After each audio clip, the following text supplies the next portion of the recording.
Oh, baby. It's Wednesday, training camp. They're practicing right now. It's the Fantasy NBA Today, brought to you by FanDuel. It is Rick Kamla, Hall of Famer Steve Alexander, a.k.a. Dr. A. Soon-to-be Hall of Famer Andre Lamouche is behind the glass.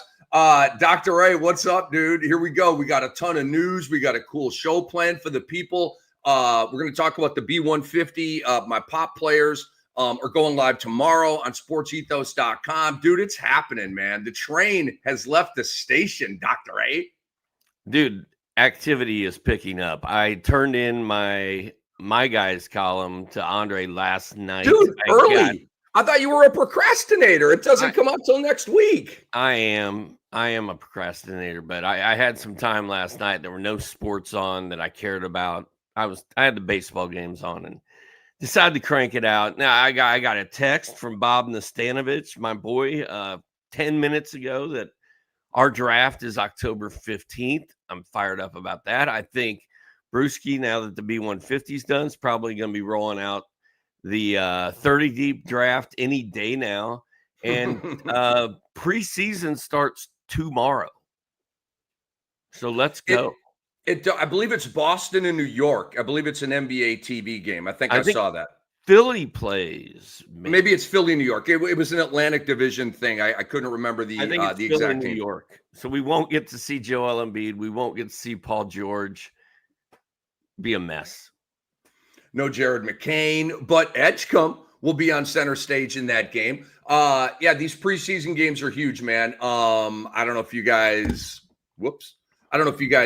believe that or not, but they are, because we got to assess rotations and all that kind of stuff. All the stuff we've been talking about, all the questions that we've had, we're going to get some answers here in these preseason games. All right, so the Brewski 150, the B150 is up right now, okay? It went live on September 30th, and Bruce is very proud of this. He spends a ton of time on this. It's his labor of love.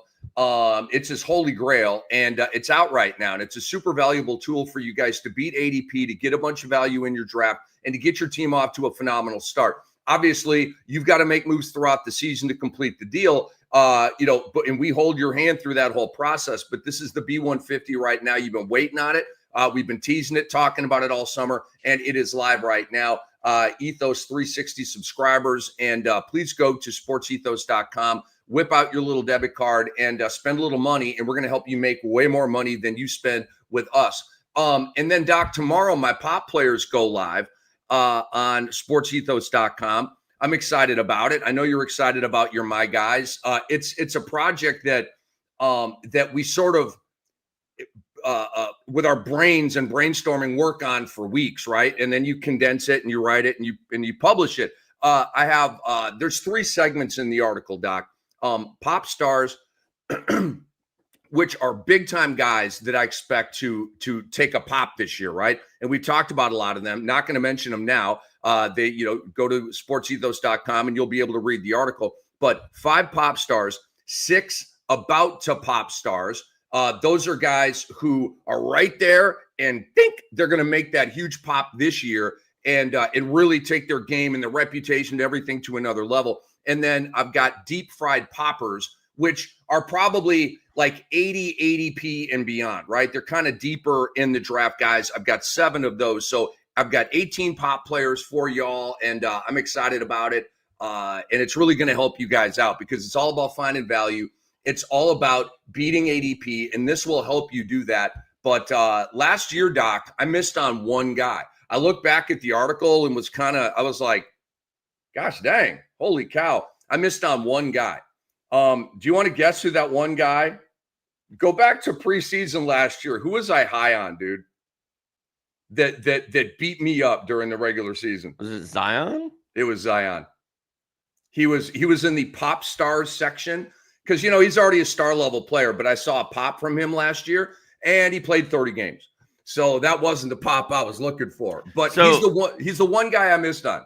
Have you turned your column in yet? Or are you still crafting it? No. It's done and it's in the frying pan right now. It's ready to serve. I would think that between the B150 and the pop players and the My Guys, if you put all 3 of those together, I don't know how you could not have a successful draft. Honestly, I just wouldn't make sense. But it's interesting. I'd like to go back and look at my guys column from last year and see how that went. I wonder how many of my guys did not get it done. I know Jalen Johnson got hurt, so he's probably out. I know I had Josh Giddey and Norman Powell in there. Those were huge wins. So I'm curious as to how that looked last year. I'll have to go find it. So yeah, I don't know. I had it in my my Google. I didn't even anyway. I checked it out, and that's what's up. All right, here's my suggestion, because I love that idea, Doc. If you like print out the B150, okay, you got it in your hot little hand, and then you get my Pop Players article. Highlight the guys on Brewski's 150 that I have, right, in my Pop Players, and then when Doc's My Guys comes out next week, then highlight his guys, okay. So you've got Brewski's rankings, and eventually because it's 150 guys, he's not super hot on all 150 guys. You'll find out who Brewski's hot on, then do the highlighting for that. And so then you'll have the dudes that I'm high on, Doc is high on, Bruce high on. You'll have Brewski's 150, and you will dominate your draft. It's an absolute lock. So that's something for you guys to consider. All right, Doc, let's dive in. We got a lot of news here. Johnny Kuminga, as you like to call him, has a contract, 2 years, $48 million. And there is a player option on year 2. Screw you, Warriors. Remember that earlier in the summer, they were offering this bull crap, and they had a team option on it. Remember that? Slap in the face. At least this gives Kuminga, the option after this year to take $24 million next year, okay, or not. And so it's a good deal for Kuminga. It's as good as it's going to get. It beats the hell out of the deal that Cam Thomas did not get. Quentin Grimes is still tangled up in the net right now. So good for Jonathan Kuminga. But, Doc, now that you've added Horford, Melton, Gary Payton II is back. You've got Buddy Hield. You've got Kuminga. The Warriors are deep, my brother. They are deep. And so I do not see any kind of pop. I do not see any kind of – I'm not excited about Kuminga from a fantasy perspective. I'll leave it at that. No, I'm glad he sort of got paid. I'm glad he's going to be playing, but I'm not excited about him. He's not in my guys column. Spoiler alert. And I'm not that excited about seeing him play for the Warriors. I think they're probably going to try to trade him this year. So I doubt he's going to be a big part of their plans. And then knowing the way that Steve Kerr works and likes to mess with Rick and I constantly, I don't expect to see a lot of Kuminga. Interesting. Andre's telling me that it's a team option on year 2. I am seeing a report that it's a player option. So we're at a loggerhead here. I know that Golden State had a team option on that bad boy earlier in the year. So maybe the report I'm reading is false or incorrect. And so I don't know on that right now. We got to firm that up. Andre has another ad here. The Brewski 150 has 239 players. All right. So just so you know that. Well, it's the B239. It's the B239. So, I mean, it's just more value for you over there at sportsethos.com. But Golden State has a super, super deep bench, dude, and I'm not into it. So from a reality perspective, I am, but not from a fantasy perspective.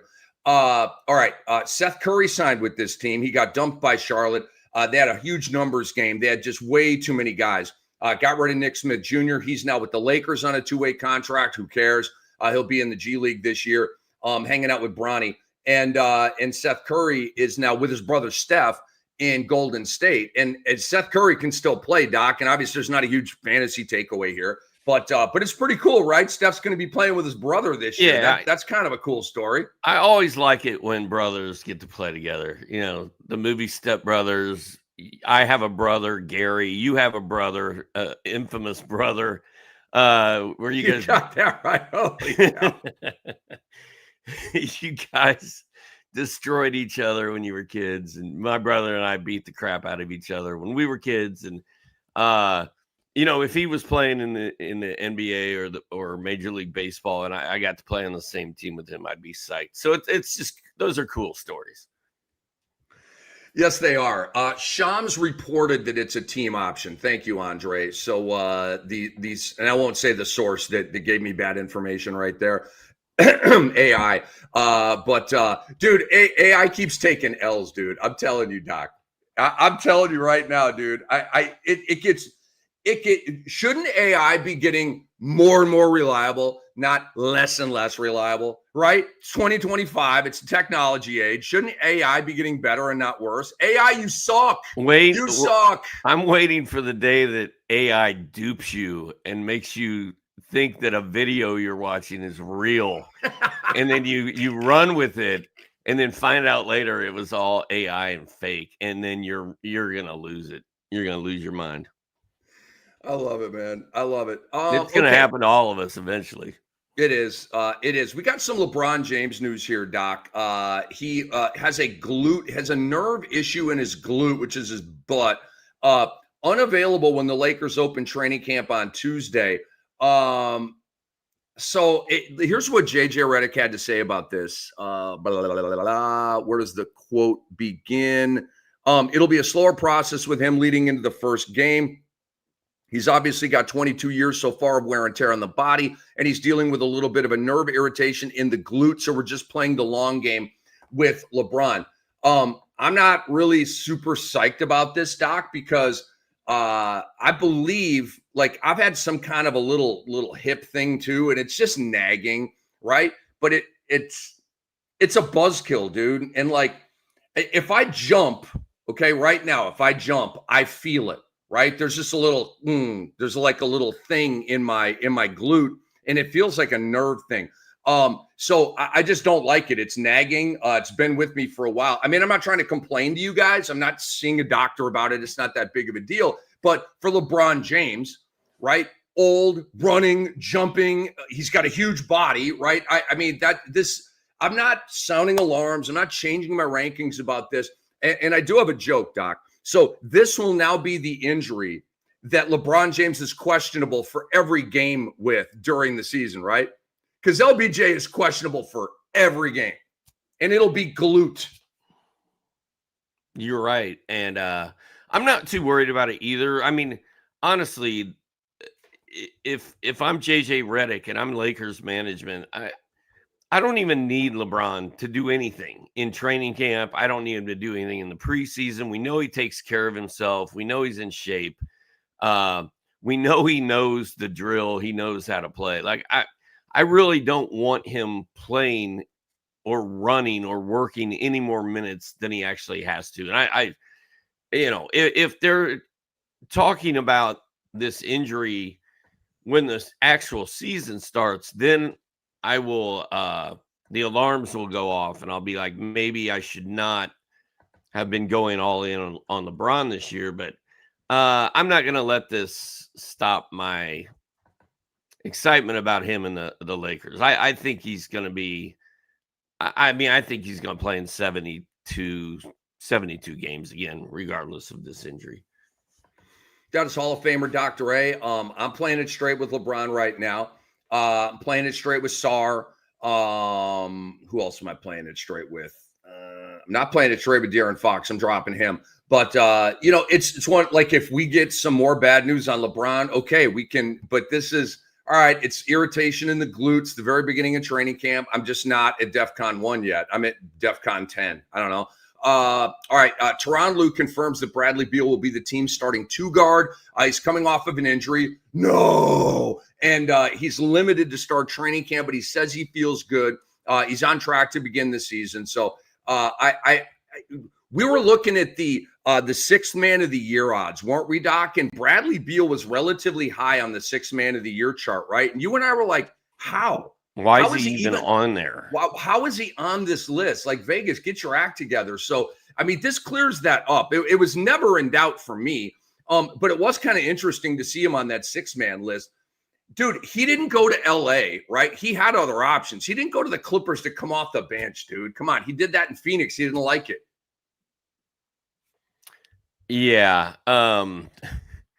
The fact that tweet came out yesterday and said Brad Beal limited by a knee surgery injury, like limited in training camp, iffy for the start of the season. They're saying all the right things as far as he feels good and blah blah blah.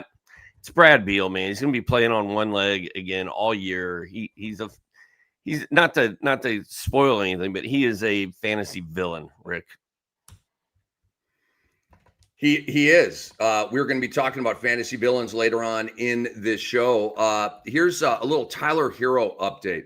And I kind of laugh and scoff at this. Tyler Hero's optimistic of getting an extension signed ahead of the October 20th signing deadline.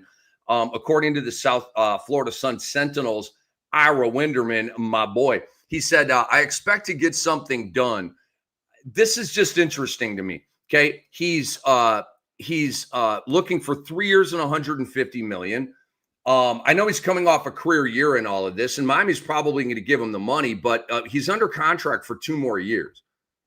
Does Miami really have to give Tyler Hero money right now? I wouldn't want to if I were Pat Riley. Bro, you're hurt. Like, come back and do it again, and then I'll give you all that money. I don't know. Do you think it's a foregone conclusion that Hero gets 3 and 150 in advance of this season? I would have pause if I were the Heat on this. If he was fully healthy and ready to go, and we thought the Heat were going to like win the East, then that sort of makes some sense. But the fact he's banged up and the Heat are kind of weird, and we haven't seen Norm Powell there yet, and they finished last season on such a downer. No, like I don't know why he needs to be paid right now, especially when he's not even playing. But they love him. Pat Riley apparently is all in on Tyler Hero, so go do your thing. Kobe White, as we have mentioned, will be limited during training camp and the preseason. Suffered a calf strain in August. But we talked about that, and just we got to monitor the Kobe White situation here. I'm actually not playing it straight with him. I'm going to drop him a little bit as we talked about here. I want to bring this up to you because this is kind of a fantasy goodie. JB Bickerstaff, the coach of the Pistons, says that they're exploring more ways to get the ball in Ausar Thompson's hands. He calls him a nightmare with the ball in his hands. Doc, I'm getting higher and higher and higher on Ausar Thompson as we approach the season. I ran a projection on him. I like the projection, okay? He played 22 minutes a game last year. I think those minutes are going up, and so I am warming up on Ausar here as we drop into draft season, dude. How's that hitting you, what JB said about Ausar? Well, back to Kobe White. It's interesting that you said you're fading him. I was looking at him when I was writing my guys and when we were looking at some of the stuff we're going to talk about today. And every time I see Kobe White's name, I got a little worse feeling about him than I had the day before. And I drafted him in one of my early mocks for ESPN. I'm not feeling good about that. And on the flip side, Ausar Thompson, we know what his brother can do. I assume Ausar can do the same stuff. He's been hindered by the injuries the last couple of years. If he's fully healthy this year, and if Detroit wants to feed him and see what he can do, it is exciting news. I feel a lot better about using a very late pick on Ausar now than I did 2 weeks ago. The defensive goodies are going to be nice from Ausar, and we move on here. Doc, there's a swell here in New York about Josh Hart off the bench. Maybe Mitchell Robinson starts. Like, that's a thing now, okay? Maybe it's not a thing, but it's a narrative thing right now. We will see tomorrow night when the Knicks hit the court. I got to confirm that. Let me get this game here real quick. First game in the preseason. There are actually 2 tomorrow night, Doc. There's one of these, like, Fenerbahce versus an NBA team joints, and my computer would ever refresh. Melbourne United against the Pelicans. Oh, that's on Friday.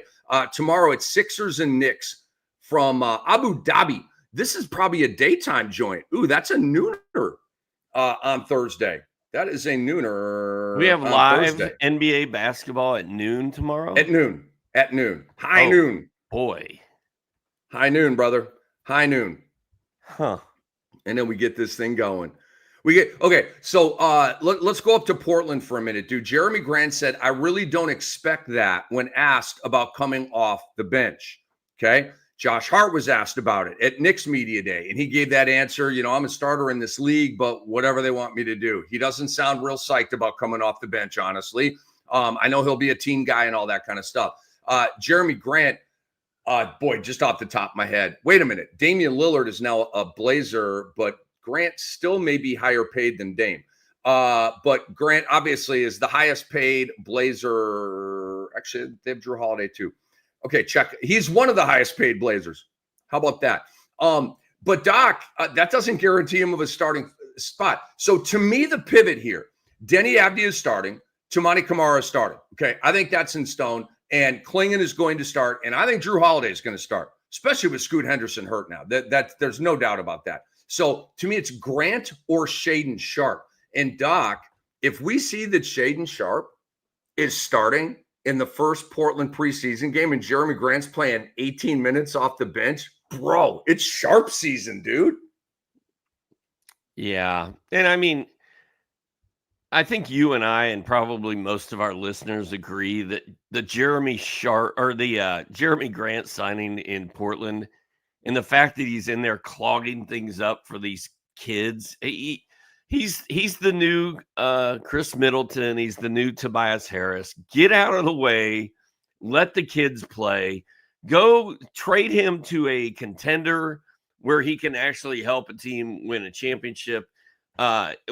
The fact that he's just wasting away in Portland makes no sense to me at all. And you're right about, I mean, Shaedon Sharpe is not like high on people's radar, and he probably won't be even if he's starting, but if he's starting for Portland, and if they cut Jeremy Grant's minutes, then Shaedon Sharpe's going to become a thing. And I can tell you from experience, just having him on your fantasy team gives you an excuse to go out of your way to watch the Portland Trail Blazers play. And when you watch them play, Shaedon Sharpe does some incredible things on the basketball court. He's one of the most athletic and most exciting players in the league to watch. The guy's a freakazoid, man. And so for Jeremy Grant, look at his numbers last year. Actually, don't. They're going to make you sick. Dude, he went, he completely bottomed out, like crashed on the floor in a million pieces. Horrible year, okay? He did nothing. Like, if I'm Chauncey Billups, I'm like, bro, you literally went through the motions and sucked, insert expletive here last year. Dude, they'd be morons to start Grant over Shaedon Sharpe. I think Washington would be morons to start Chris Middleton over either Cam Whitmore or Keyshawn George. Like, and I don't say that about all old guy, young guy scenarios, but these are just obvious. If the old guy's still bringing a lot to the wood, I have a different answer on this. But Jeremy Grant's bringing nothing to the wood right now, except is the game over yet? 1, 2, 3, Cancun. I mean, that's his vibe right now. By the way, Drew Holiday, the highest paid Blazer, by a little bit. Oh, wait a minute. He's saying Andre has updated numbers. Drew's at 32.4 mil. Grant is at 34 mil. So yeah, there you go. But that's interesting stuff. And obviously we got Shaedon Sharpe's got to be a starter for me to be geeked about him. I can't get geeked about a bench roll. I just can't, dude. I can't, because I feel like he's going to be a starter. I sure hope that's the case. And if so, he will pop up my rankings. Not a ton. Like, he doesn't steal, he doesn't block. Like, even if he gets huge minutes and he's a starter, he's not going to impact defensive stats. But I do like the other stuff that he does. Damian Lillard confirmed on Monday that he has no plans to return to action this year. Okay, we kind of already knew that. What else do we have here? That's it for the news. Let's move on to some preseason storylines, Doc. And there's some news in here as well. To me, a huge storyline is Alex Sarr. Not fully healthy as he starts training camp here, suffered the calf injury during Eurobasket, missed the rest of that event. Pardon me. Wizards officials expect him to be ready for the NBA season start. But we got to monitor this, right? It's kind of like I said when we were talking about LeBron. And LeBron now is, I think one of these preseason storylines. Like, I'm monitoring it. I'm not freaking out yet. However, I got my eye on this, and I'm big on LXR, and so I want to make sure that he's okay.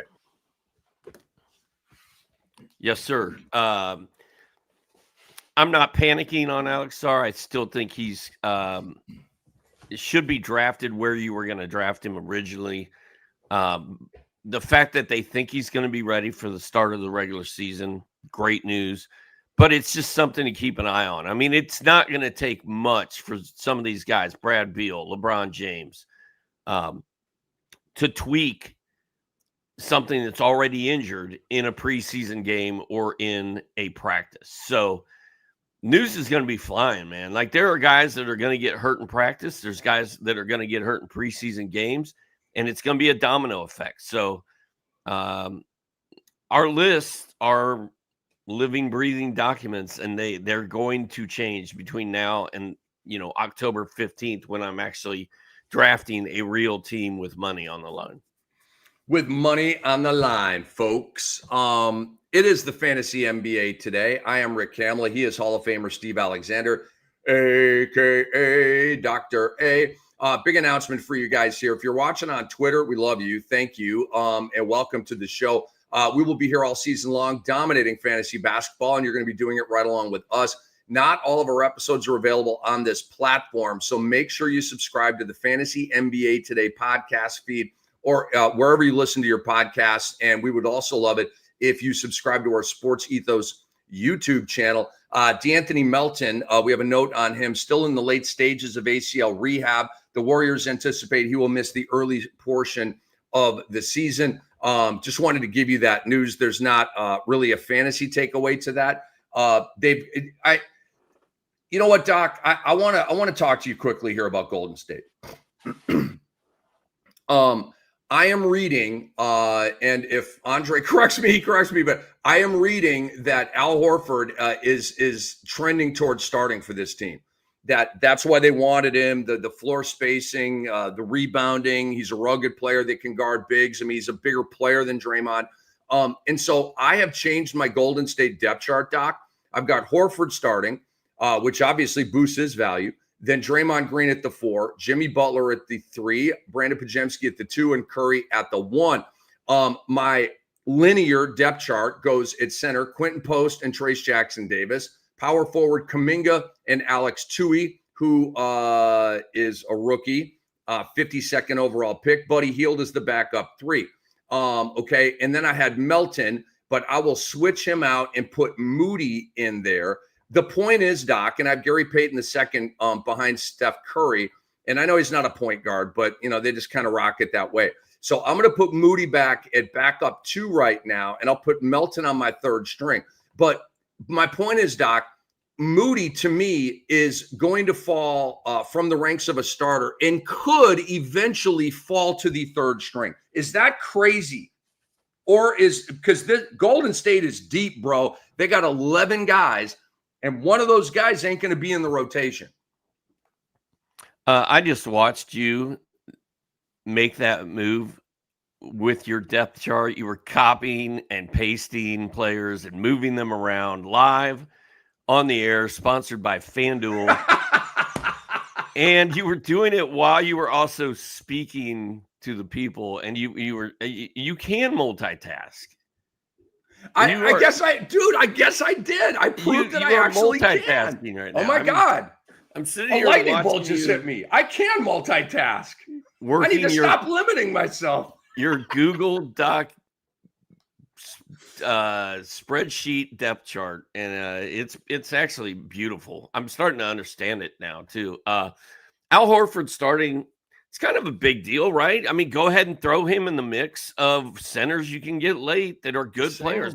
I mean, Al hits threes, he blocks shots, he rebounds, he has big scoring games once a week. I mean, that I'm going to add him to my centers, potluck at the end of drafts list.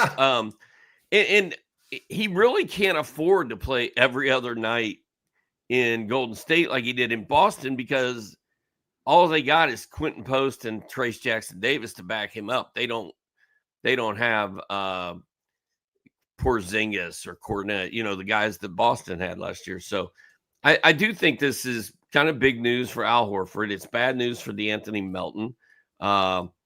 And you're right, Golden State's kind of deep. Golden State's, man, the West is good.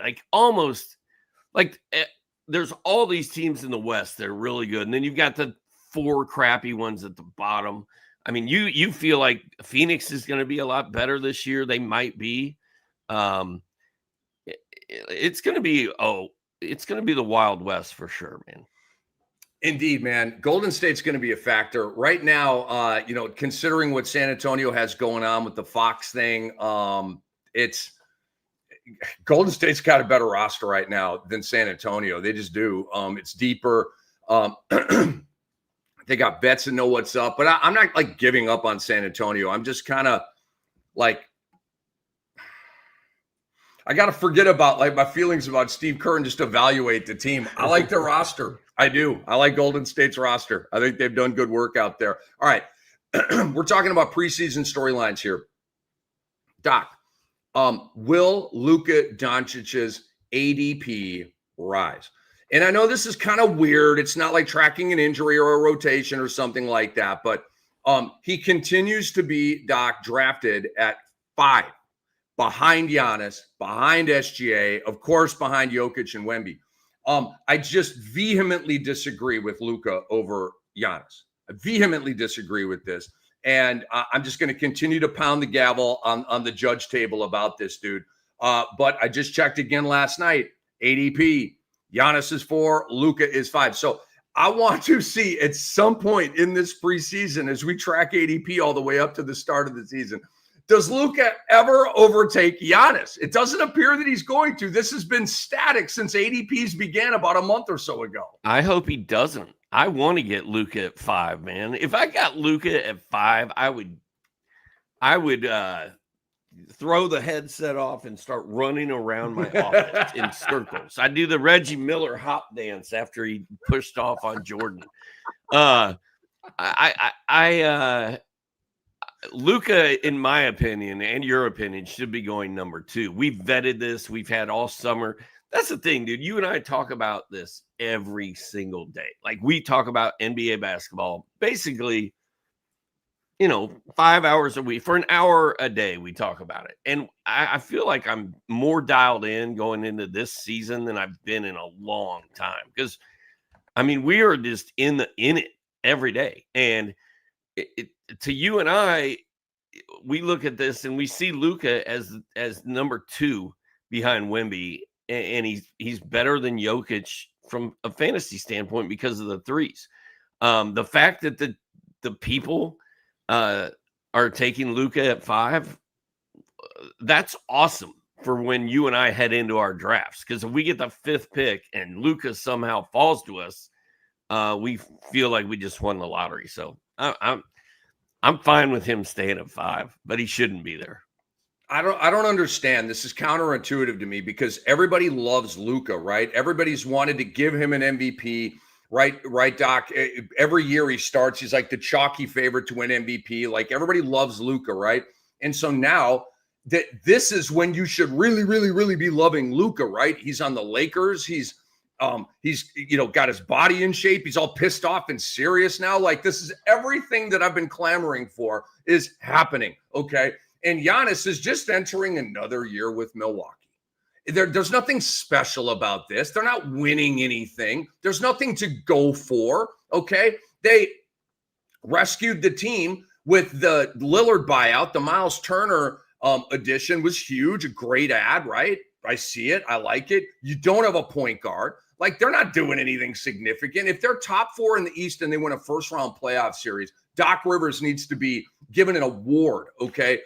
So I just don't understand. And you have to contextualize the greater picture with these players, okay? What's in it for them? What's the motivation? Like Anthony Davis, there's no motivation there. Luka probably leads the NBA in motivation heading into this year. That's powerful shit, man.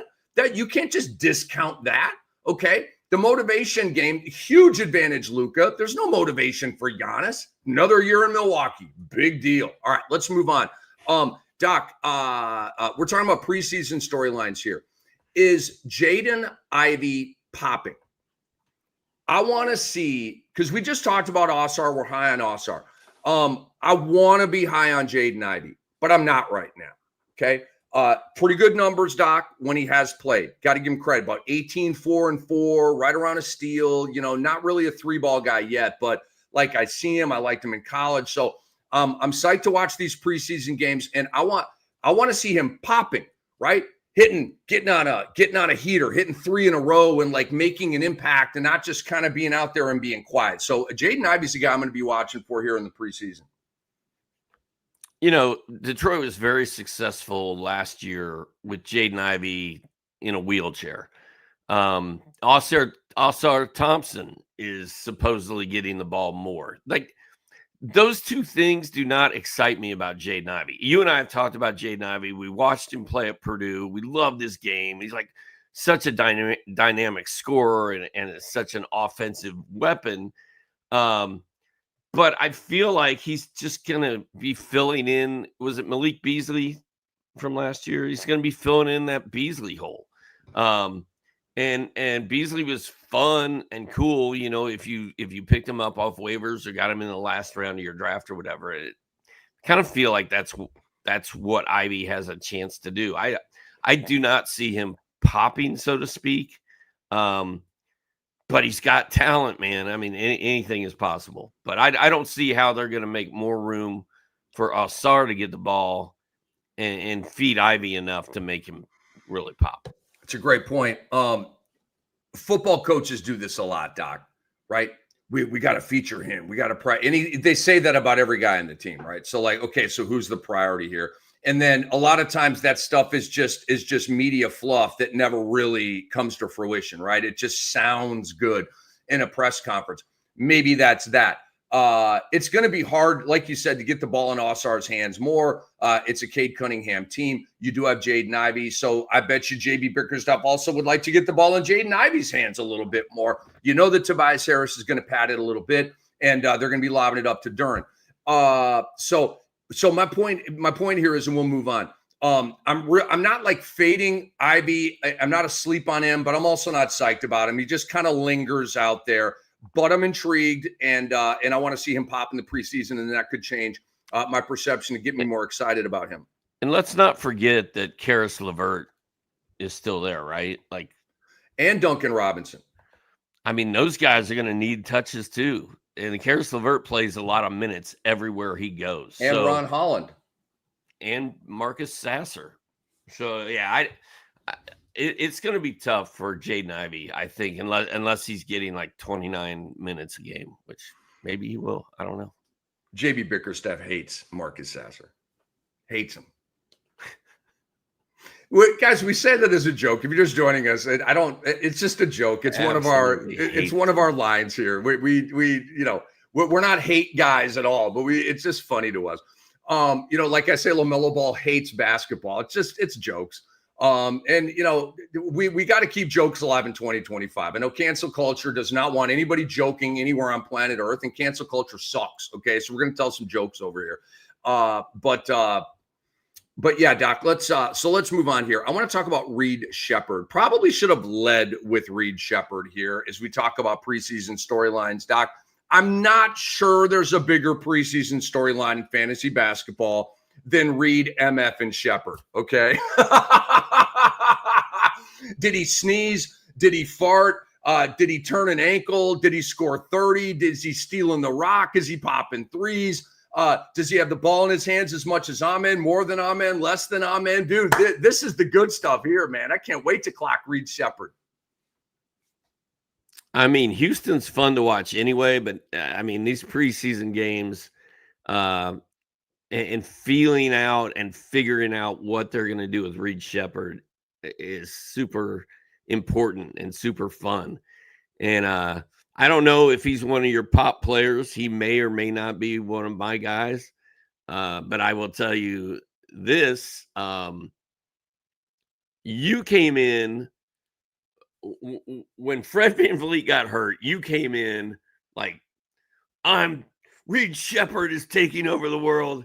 I'm all in. And I was like, hold on. Reed Shepherd ain't taking over anything. He's going to play more. But now I feel like I've come up, you've come down a little bit. Now I'm feeling pretty good about Reed Shepherd. I'm not going to lie. He simply has to get 28 to 30 minutes a game in that offense with no Fred VanVleet. He has to. And you know more about his college game than I do. And I mean, you were pretty impressed with him in college. He was a 3rd overall pick. People were drafting him in fantasy drafts last year when he didn't do anything. So he is one of the more intriguing preseason stories there is. And he could be a make or break fantasy player this year. Like, if you get Reed Shepherd and he goes off all year, he's going to help people win championships. If Amen runs the offense and Reed Shepherd's just sort of backing him up, then he's not going to help you. So, very interesting story. What I can tell you about Reed Shepherd, Doc, I don't know what the PRA is going to look like. I have a feeling, and I do have a projection on him for his PRA. But that's a work in progress. I need to see more. I can tell you right now, definitively, factually, objectively, he's a fantasy gold guy. He's a Wemby meter guy. He's going to steal the rock. He's a guard that blocks shots, and he's going to bop threes. So I know this. He did it at Kentucky. Doc, Reed Shepherd played 12 minutes a game last year, right? You look at his stat line. You can't glean anything from it. So you go to the per 36. When a guy averaged 12 minutes a game. And I know he's not going to play 36 minutes, but it gives you a gauge, right? And I can tell you right now, his per 36 splits in block, steals, and threes were really, really, really freaking good. Okay. And that was as a rookie, not knowing what the hell he was doing in 12 minutes a game where you're sputtering out there and you're never even really getting in a group. So huge preseason storyline is Reed Shepherd. And if I was going to guess at Reed Shepherd's PRA going in, I would say 15 points, 3 rebounds, 5 assists. I think, okay, you said 15, 3, and 5.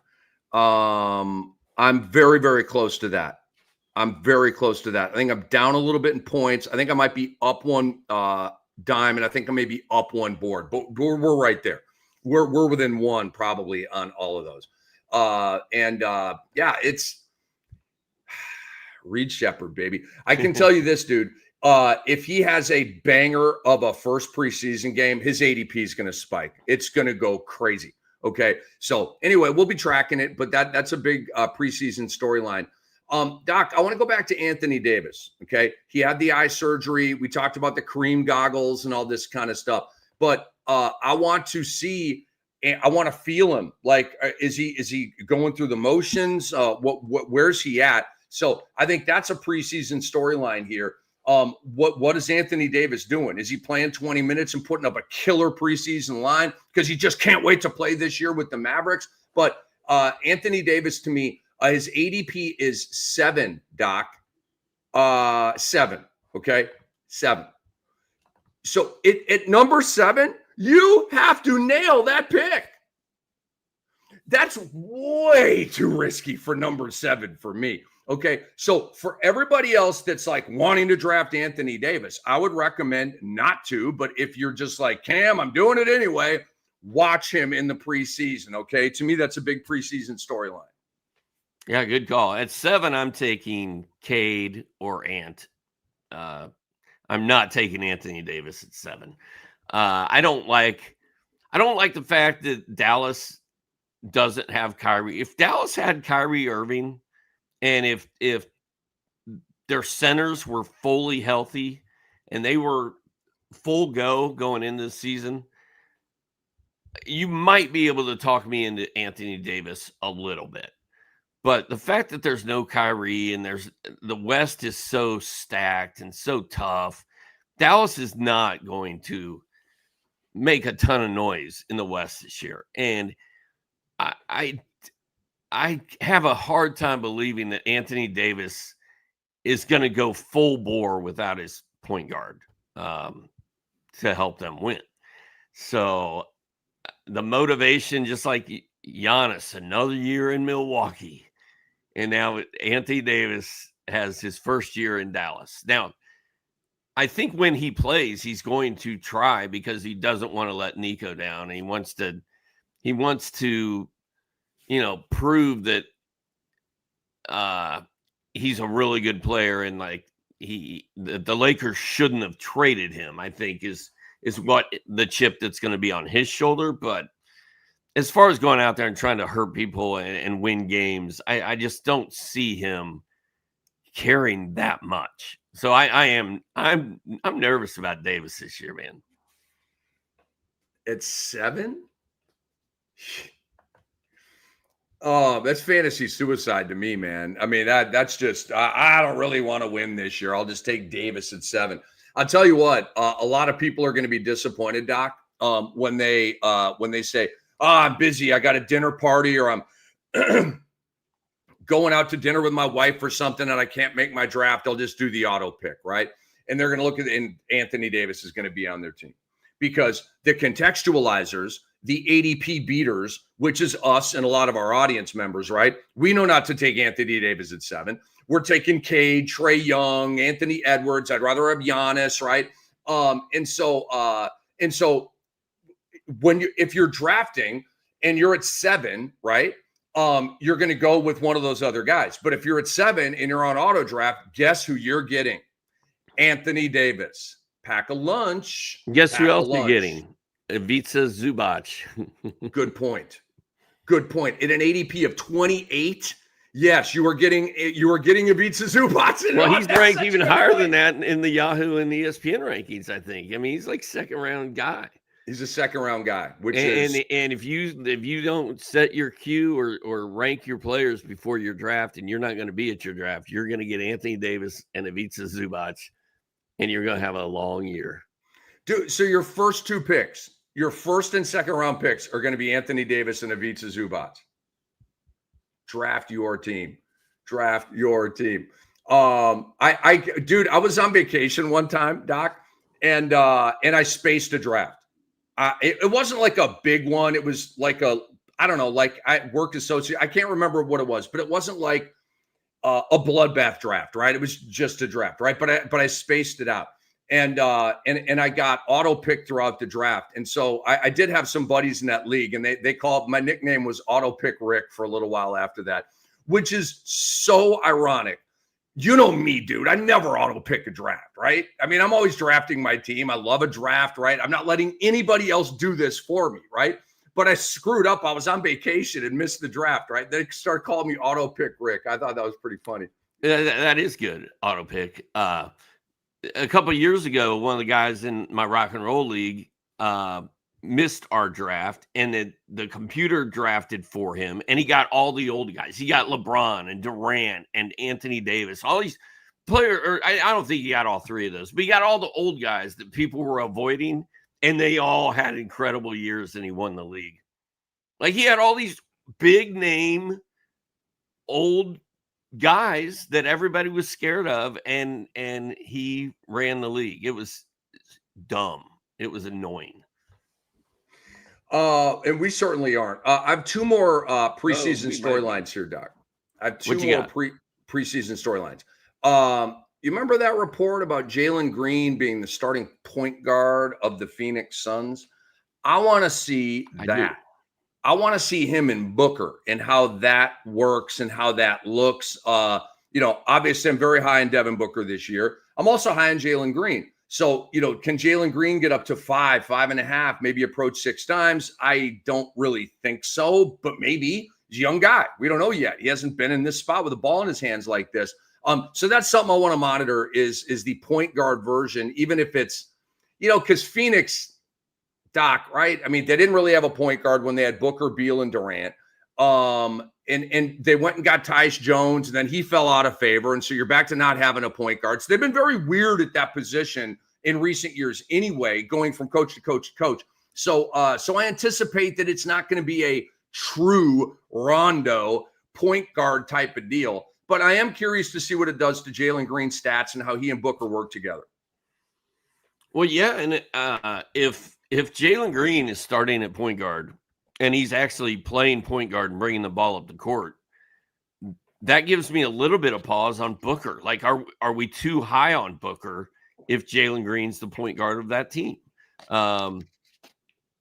Probably not. I mean, I think Booker is pretty much fail-proof at this point. Like, he's going to do what he does. But for him to be as good as I think we think he's going to be, I feel like he needs to average 6 or 7 assists. Mm-hmm. And if Jalen Green's playing point guard, that's not going to happen. So I'm a little worried about what that's going to do to Booker's assist numbers. And then I'm a little worried about what that does to the Suns. Is Jalen Green good enough to be an NBA point guard? And can he run an offense, and can he run a team? And will these guys turn on him? Like, things have not gone well in Phoenix for like since DeAndre Ayton was drafted, right? Like, that was the beginning of the fall. And so yeah, it's a very interesting. It's not a training camp battle per se, but it'll be interesting to see what roles they give Booker and Green. And it very well could be that it's a point guard by committee and they don't even care who brings the ball up the court. Just bring it and let's go. So interesting. That's how I think it's going to go. And Devin Booker was able to put up good assist numbers with Chris Paul. So even if Jalen Green's doing his thing, and again, like you said, it's not he's not bringing it up the court every time like Rondo with the hand up directing play. It's not going to go like that. But it's a dynamic I want to watch, and I highly doubt that anything Jalen Green does in the preseason will knock me off of my off-season long opinion on Devin Booker, which obviously has been very, very favorable. Finally, Doc, Jrue Holiday. I want to see what this looks like, because I think Jrue Holiday could have a sneaky, really good year, especially now that Scoot Henderson's got the hamstring tear. He's out several weeks, months, all this kind of stuff. It is there for Jrue Holiday to play 32, 33, 34 minutes and be the hub of the offense. We could get the return of the Milwaukee Jrue Holiday, okay? And I will settle for a little bit below the Milwaukee Jrue Holiday. But look at the stats. The Milwaukee Jrue Holiday, Doc, was like second or third round value. He was really, really, really good. Stud PRA, big steal numbers, hitting threes, super efficient. Like, he was a badass, dude. And so I'm curious about Jrue Holiday. Like, he's, he may or may not be in my pop players article. Sportsethos.com drops tomorrow. Check it out. But Jrue Holiday is a guy that I want to watch as well, Doc. He is not on my radar right now. If he goes off in the preseason and the starting job is his and he looks like he's in shape and he's motivated, then I will take notice of Jrue Holiday and I'll put him into my rankings, where he belongs, and I won't be afraid to draft him. So excellent call on that as far as a preseason thing to watch. That's a big one, man. He's got a very fantasy-friendly stat set when he's put up to bat.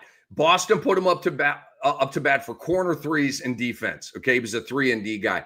Maybe he gets back now to being the dynamic Jrue Holiday. I think that'd be pretty cool.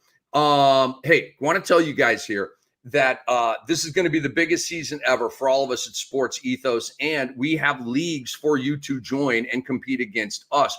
Our pros, me, Doc, Brew, Andre, all of us, Camaro, William Harris, Tim Woodson, all of us, man.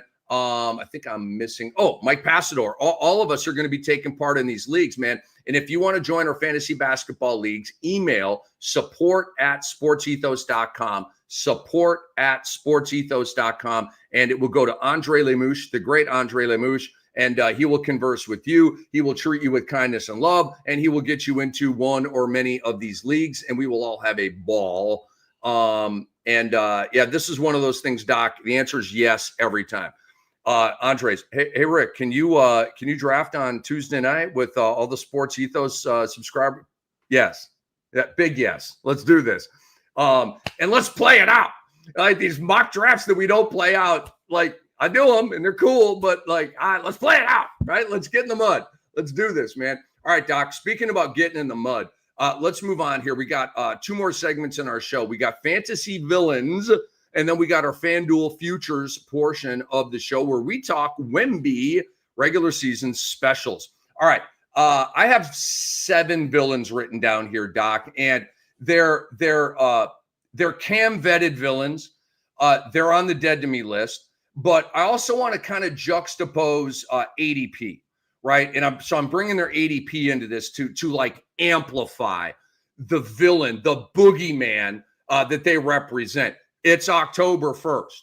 Okay, we are 31 days away or 30 days away, whatever that math is, from Halloween. Okay. And so we're talking fantasy villains right now. You go first, dude. Who's the first guy on your list? Well, I'm going to start off with just old guys who are in the way. We talked about it with Jeremy Grant. Tobias Harris counts as one of those, like get out of the way. Chris Middleton is historic, old guy in the way type of player. Those guys, to me, are fantasy villains. Get out of the way. Mike Conley, fantasy villain. I love it. Go away and let the kids play. Like, I don't need to see Mike Conley play in the NBA anymore. I've seen enough. I don't need any more Chris Middleton. And you know, Joel Embiid is getting dangerously close to being one of those guys, along with his cohort in crime, Paul George. Get out of the way and let the kids play. All right, I like that. I have 2 of the guys you mentioned, so I'll bring them up right now. Joel Embiid. Guys, Joel Embiid has a top 50 ADP. Okay? Again, don't let yourself be auto-picked, okay? You're going to have Anthony Davis in round 1. You're going to be like, oh, my God. I got Zubats in round 2. Yep, you didn't get Donovan Mitchell or Paolo Banchero or Josh Giddey or Amen Thompson or like any of the goody guys. You got Ivica Zubats, who's going to plummet in stats this year, okay? And I 3rd and 4th round, 4th round, you're going to get Joel Embiid, okay? So 3 of the top 4 players on your team are going to be Anthony Davis, Ivica Zubats, and Joel Embiid, and you're going to lose, okay? You're going to lose money. You're going to lose bragging rights. You're going to lose pride. You're going to lose self-esteem, okay? So Joel Embiid at an ADP of 47 is a villain, okay? Like a big, bad villain. What's the movie coming out with the van and the guy's got the crazy mask? It's coming out right now, and he like kidnaps kids and stuff, and it's horror and it's terrible and all this kind of stuff. The black phone. So we're gonna get deluged with horror right now because it's October and all this kind of stuff. But Paul George, ADP of 77 for Paul George. You all are crazy. What are you on? What are you drinking? What's in your water? Okay, like. Maybe stop drinking, maybe mixing a soda. Okay, like what? How is Paul George at 77? How? I don't even understand. The guy had surgery, no idea when he's going to play. His stats sucked in Philly last year. Oh, by the way, okay, he was the 3rd guy, and dude, he did not fit in with Embiid. Like when they had Embiid, Maxey, and George, he did not fit in. He was on the outside chilling, doing low dose stuff, man. So I just don't get it. Villain. Rick, say it again for the people. Philadelphia has to finish in the, what is it, bottom 4? Correct, to keep their pick. To keep their pick. I mean, that to me says everything you need to know about Paul George. Not to mention the fact we don't even know when he's going to play. Not to mention the fact he's not going to play every day. He's playoff podcast P, not playoff P. And yeah, I'm right there with you on that one. My next guy is Jaylen Brown. Jaylen Brown gets drafted in round 3 or 4 every year. Jaylen Brown finishes as a 9th or 10th round player, according to the algorithms and the ranking systems every year. He's like 9th or 10th round value. A lot of that is tied to his free throw percentage. So if you're punting free throw percentage, his stock goes way up. He commits a lot of turnovers. He doesn't block any shots, and he doesn't get very many steals. And he doesn't hit a ton of threes, 1.8 last year. So I just feel like Jaylen Brown gets drafted too early every year. He is in a free fall with the 3-ball, Doc. A free fall. Like you said, it fell below 2 last year. It was above 2 the previous, I think, 3 years or whatever. He's going to get back to 2+ threes this year because he's going to shoot it more, and the volume's going to increase. The efficiency probably will drop. I'm obviously a Jaylen Brown guy typically, but not really this year. We're talking fantasy villains. It is Rick Kamla, Hall of Famer Steve Alexander, a.k.a. Dr. Ray. We're the Fantasy NBA today, brought to you by FanDuel. This is interesting because ADP right now overall, Ja Morant is at 32, LaMelo Ball is at 33. My whole ranking process, Doc, they have been right next to each other on my guard list and on my overall list, okay? They're twin brothers, okay? They both hate basketball. They both love the lifestyle, being rich, being famous, chicks, cars, mansions, private jets, hanging out with Drake backstage. They love all that, okay? But they hate the game. And so these guys are just a package deal for me. You can have them. Here's the package, okay?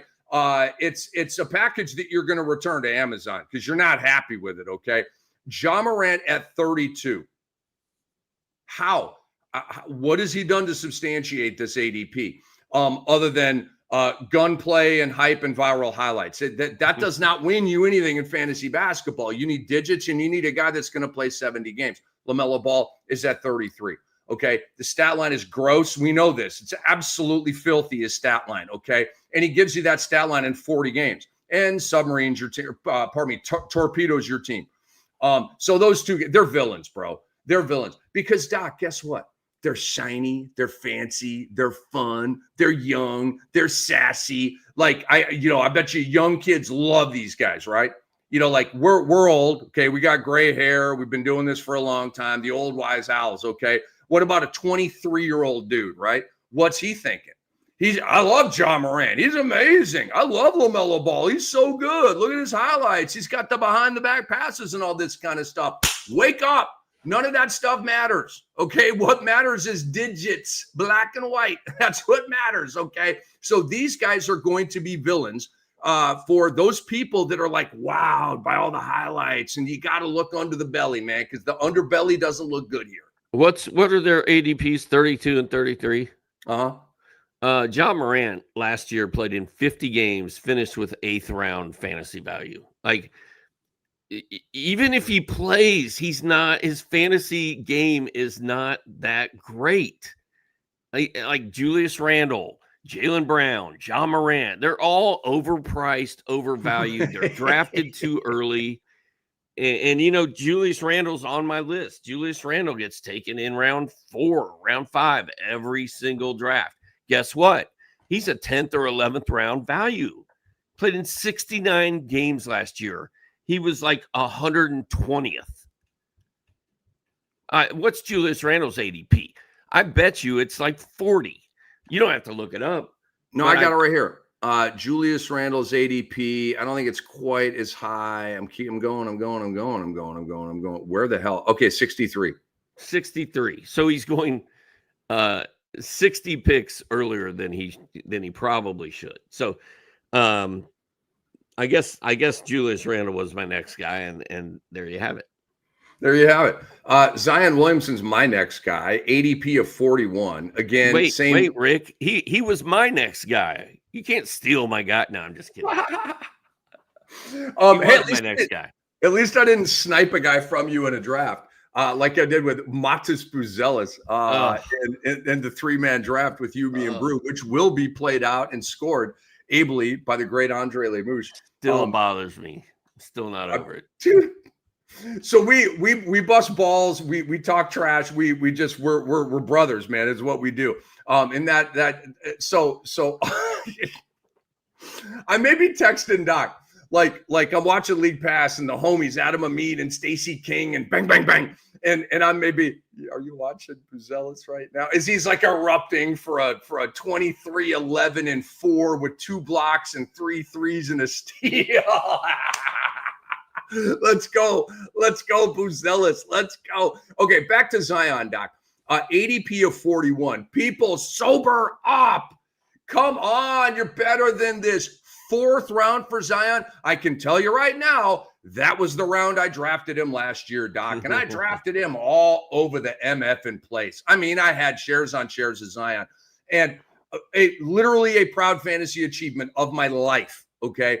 I won League Freak. I checked that box. That was huge. I got a three-peat in the NBA TV 20-team league back in the late, I don't know, 2009 to 2011, somewhere in that range, right? I've done some big things in this sport.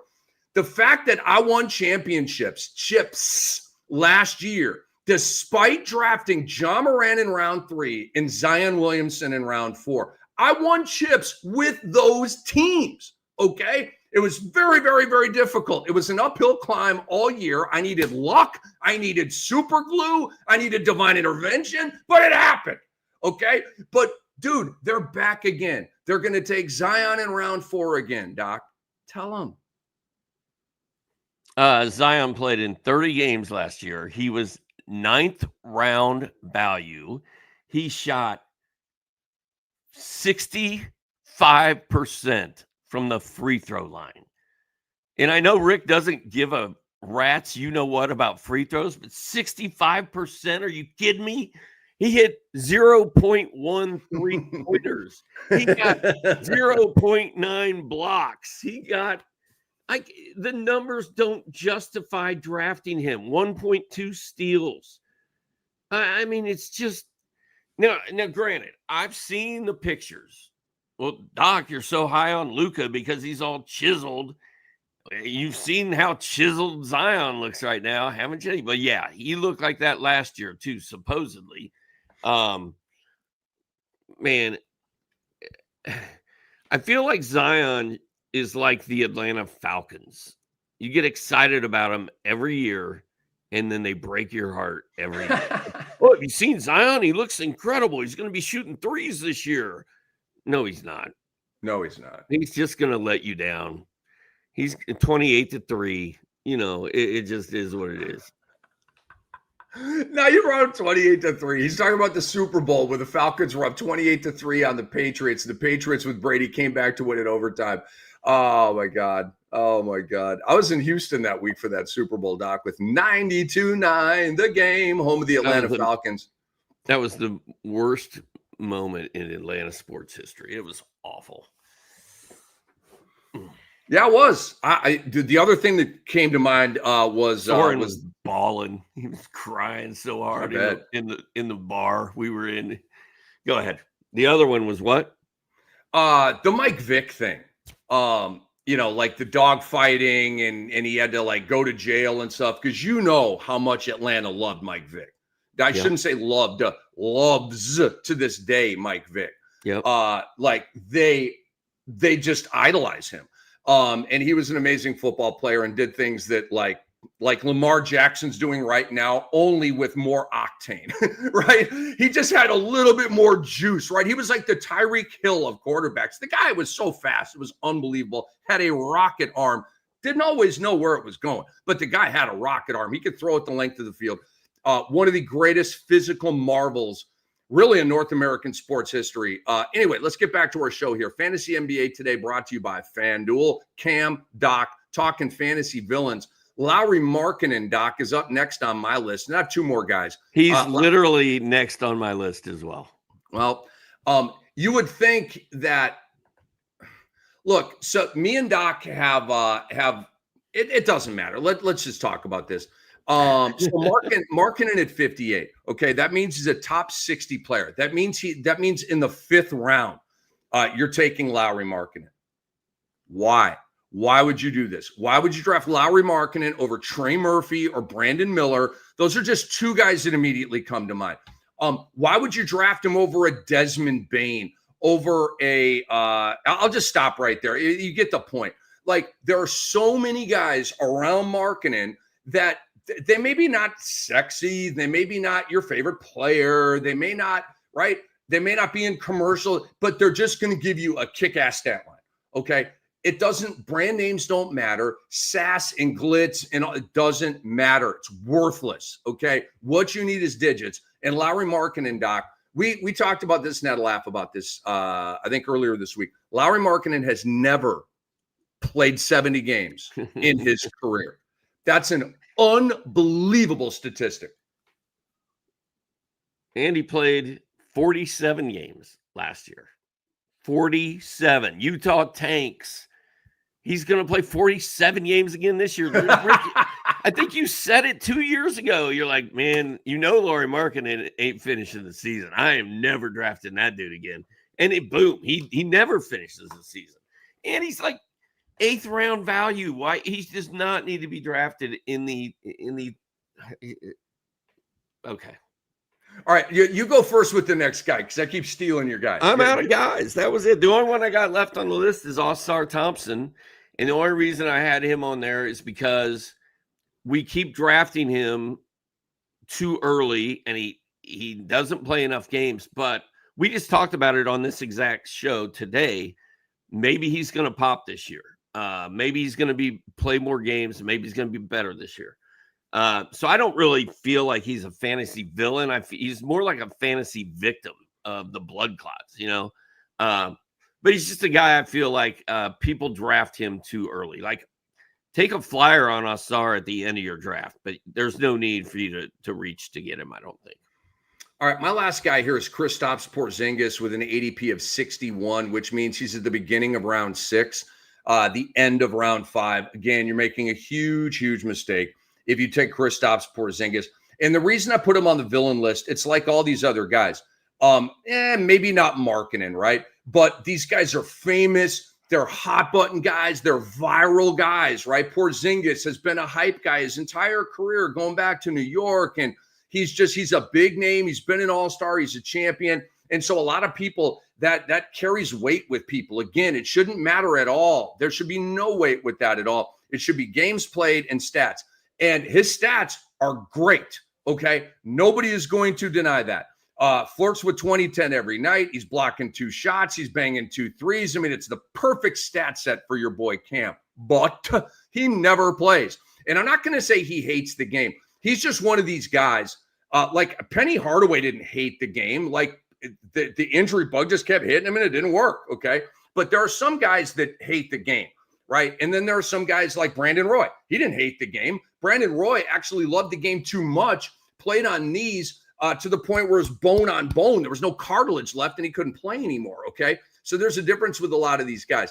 But that's it. That's the villain list, Doc. Are you ready to move on to the FanDuel futures portion of our show and talk Wemby regular season specials? I am. I'll just say about Porzingis, when he went to Dallas and I was wearing a Dallas Mavericks hat and I've got Dallas jerseys all over the room. And with Dallas guy, I was kind of fired up. And I actually really like Porzingis as a player. He's a freak. He can do lots of stuff. I will never draft him in fantasy. He just doesn't play. He's always hurt. So these are the fancy guys. Doc, the guys we just talked about are the Ferraris that don't run. Like, they look awesome in the driveway. Dude, I got a Ferrari, man. $350,000 Ferrari. A baddie comes over. Yo, you want to see my Ferrari? It's got the door that opens up, that little sci-fi spaceship thing. I don't damn know. You have a Lambo. You got a Lambo. I don't know. See, I'm even screwing up the brands of the cars. But you get the point. It's the sexiest car in the world, and it's in your driveway. And guess what?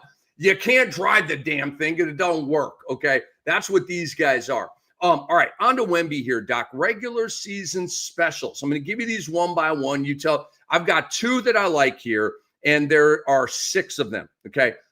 There's 4 of them I don't like, and there's 2 of them I like. But I'll let you go first here. Victor Wembanyama to record a quadruple double in this season, plus 1,900. Are you betting on that? This is brought to us by FanDuel, correct? FanDuel. Keep saying it. FanDuel odds. I love this one. I think I will be surprised if Wemby does not have one quadruple double this year. And I feel like didn't he have one last year? No. I thought I don't even think he came close to it. I will ask AI. Who had a quadruple? Somebody had one last year. A quadruple double? I thought so. Nah. We would have made it way 10 bigger deal points, out of 10 rebounds, 10 assists, and 10 blocks. All right. AI is telling me, and I'm sure I'll be corrected here by Andre soon, that he had 23 points, 15 boards, 9 blocks, and 8 assists in a game against the Nugs in April. So obviously that's very close, but not there. So Andre says 4 people have done it in history. I know one of them is Akeem Olajuwon. I remember that very well. I believe David Robinson. I want to say Alvin Robertson, and I want to say Nate Thurmond. I think all 4 of those are right, actually. I would love to know the answer. Anyway, so Wemby, I'm not going to play this bet because of that stat. There are 4 cats all time that have a quadruple double, and so it's just. I'm not saying Wemby can't do it. I won't really be that surprised if and when he does do it, but it's so rare and it's so historically like nobody does it that I don't want to play it.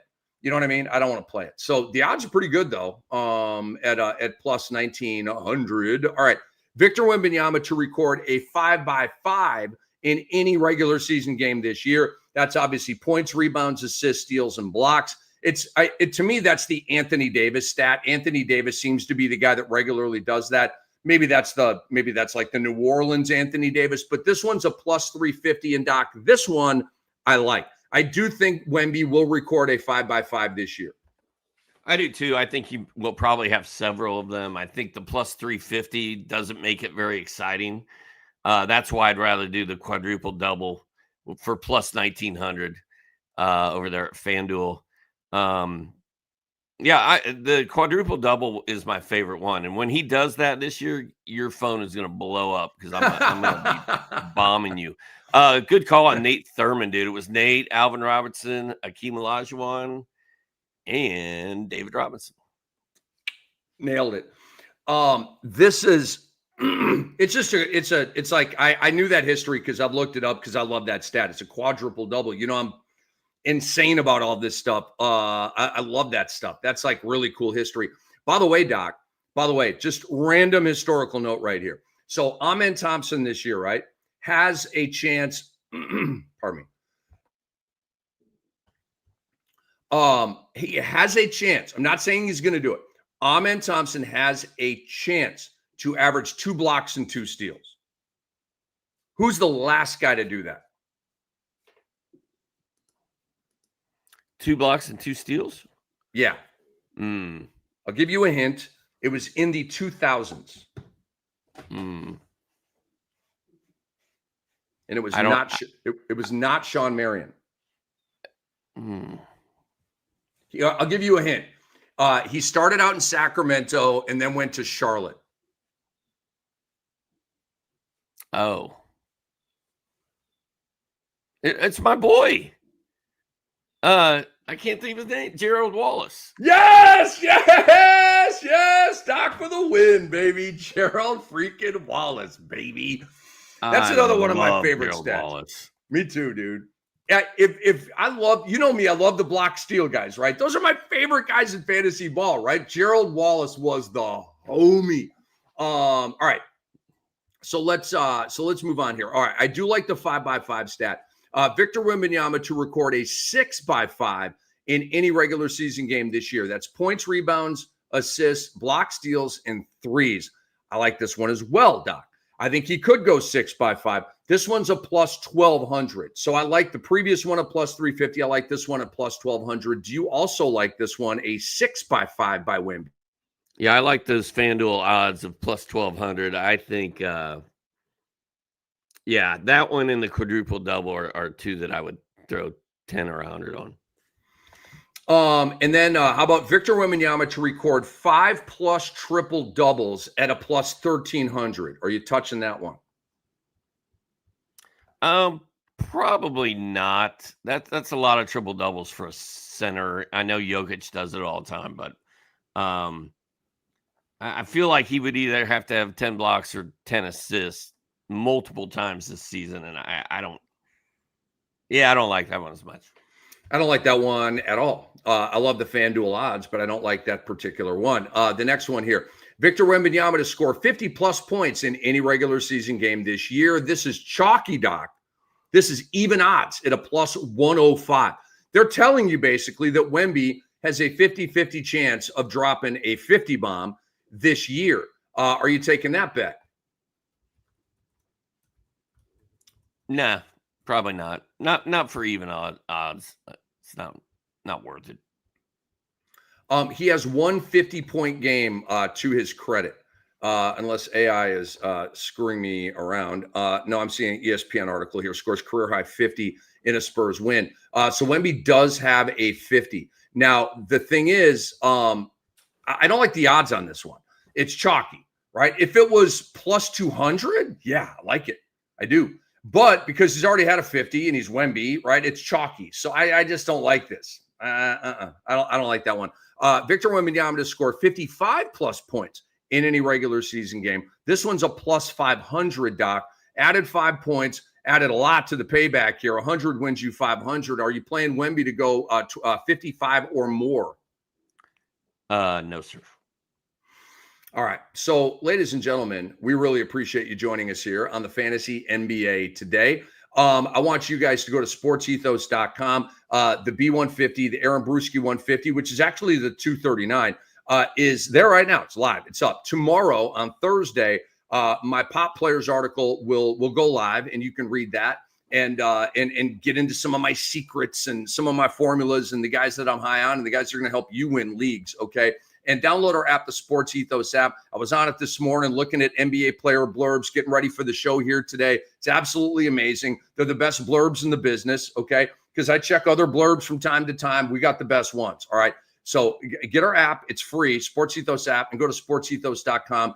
And we're going to help you out over there. And we will see you again on Thursday. It is Cam. It is Doc. Big thanks to Andre Lamouche. Big thanks to all of you. We are the Fantasy NBA today, brought to you by FanDuel.